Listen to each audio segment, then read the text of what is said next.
Hi, I'm Danny Nightmare, and I'm a horror addict. Today, unfortunately, I have bad news and more bad news. The good news, however, is that you, the horror fans, can help out. Because you can say what you want about us horror fans, but one thing I've learned from conventions to YouTube is that we have a very strong knit community.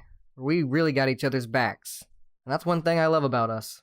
This video is kind of like a call to arms, so brace yourself.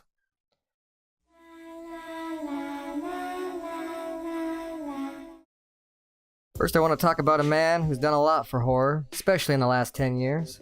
I'm talking about writer, director, and producer, and all-around friend to horror, Adam Green. He created major modern horror films like Hatchet and Frozen, the amazing TV show Holliston, which appeals to both horror fanatics and metalheads alike, and tons of free entertainment from podcasts to short web series like Horrified and Scary Sleepover. Gave us a great window into the minds of many legends of horror by taking place in Ariscope's studios itself.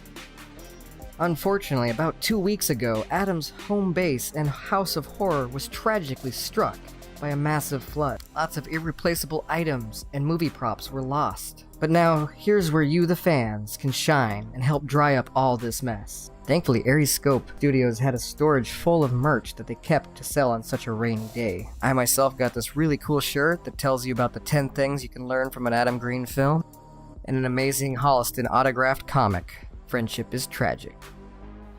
Seriously, they said give it up to 3 weeks for delivery, but I got this stuff in 3 days. They're really on the ball over there.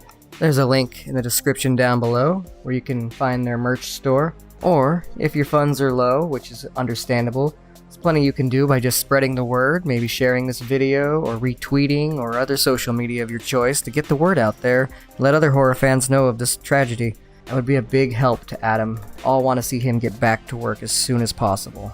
He's one of the nicest guys I've ever met, and I know for a fact that he would like any good vibes or well wishes you'd like to share with him as he rebuilds. Okay, now I need to address the misfortunate situation our friends at Screaming Soup are currently dealing with. They have 3 amazingly great animated seasons on YouTube, where they put so much detail and hard work into their episodes.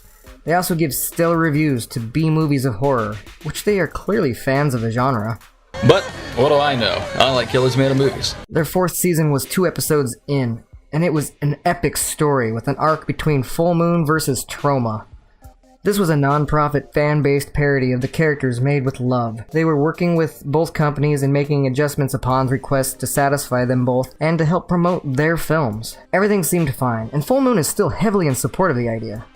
But sadly, Trauma seemed to have changed their mind and is now against the project, forcing them to re-release the 2 episodes and censoring them heavily. Seems like the whole season is going to be ruined by this treatment. So there's another link below explaining all this if you want to read it for yourself. And all we're doing is urging you to reach out to Trauma via email or Twitter or any other means that you have available. And I stress this word, politely ask them to change their minds and to drop this censorship. We're hoping that they'll re-change their minds if they hear that the fans would like to see these episodes in their full glory. I mean, their main purpose is to help promote the films of both Trauma and Full Moon. So please, contact them, and let's try and end this unnecessary censorship. Just make sure to be respectful. We're not trying to start problems with Trauma. They make really fun films. I'm a big fan of Decapitated and Nuke 'Em High, and I love Cannibal the Musical. And Toxic Avenger, bro. Toxic Avenger. We just want to see this situation cleared up if that's possible. Kaufman has always been against censorship himself, so maybe he will understand if we talk to him. Now, I just want to personally thank all of you for hearing us out in both these situations, and especially of those of you that will actually do something that you can to help out. Thank you for watching, fellow horror addicts. Don't forget to hit that subscribe button if you're new here, and ring that bell for all notifications on all things horror, and hack that thumbs up button. Thanks for watching.